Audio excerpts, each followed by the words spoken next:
কাকা আপনারা একটু ডিস্টার্ব করি, আপনি একটু ওঠেন তো, উঠে আপনার এই লাঠিগুলো নিয়ে একটু দাঁড়ান। আমাদের যারা ভিডিও দেখতেছে দর্শকরা একটু দেখুক যে আসলে মানুষ চাইলে সব কিছুই সম্ভব।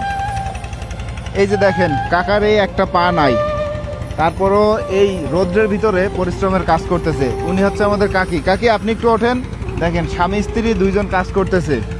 কাকার কিন্তু একটা পা নাই, তারপরও এই রৌদ্রের ভিতরে অন্য অন্য শ্রমিকদের মতো কিন্তু একই গতিতে কাজ করে যাচ্ছে।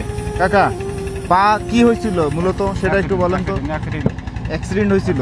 অ্যাক্সিডেন্ট হওয়ার পরে কি পাটা রাখা সম্ভব হয় নাই? পা অ্যাক্সিডেন্টের পরে 2 বছর রাখিলাম, রাখার পরে আর পয়সাই পারিনি, পা কেটে ফেলে।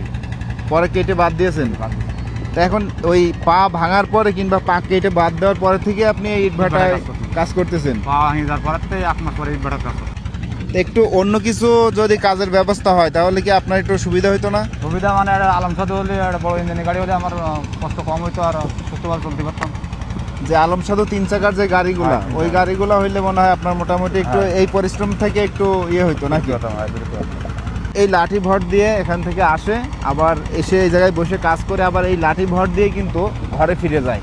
তো এরকম দৃশ্য দেখে আজকে আপনাদের মাঝে তুলে ধরার জন্য আসছিলাম। এরকম একজন মানুষকে দেখানোর উদ্দেশ্য হলো, অনেক ভালো মানুষ আছে সমাজে, দেখবেন যে অন্যের কাছে হাত পেতে খায় কিংবা ভিক্ষা করে, এরকম অবস্থা নিয়েও সে কাজ করে খাচ্ছে। এটা কিন্তু তাদের জন্য একটা শিক্ষামূলক বিষয়।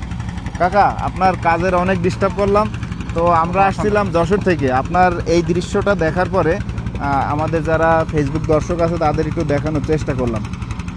যারা আমাদের ভিডিও দেখে তারা যদি আপনাকে একটু সহযোগিতা করে, মানে আপনার এই কষ্টের থেকে একটু ভালো কিছু করে দিতে চায়, আপনি কি সন্তুষ্ট হবেন? দেখতে পাচ্ছেন কাকা বলছে যে একটা আলমসাধু হইলে মনে হয় তার এই পরিশ্রমটা থেকে একটু স্বস্তি পাবে।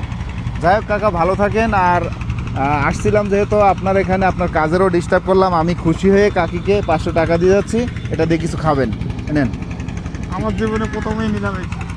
হ্যাঁ, তো যাক, এটা আমি আপনাকে ইয়ে করিনি, মানে সহানুভূতি কিন্তু প্রথমে রাতে করলাম। যাক, আমি এটা দিলাম মিষ্টি খাওয়ার জন্য, ঠিক আছে? তো ভালো থাকেন, কাজ করেন, দোয়া করি আপনাকে আল্লাহ ভালো রাখুক।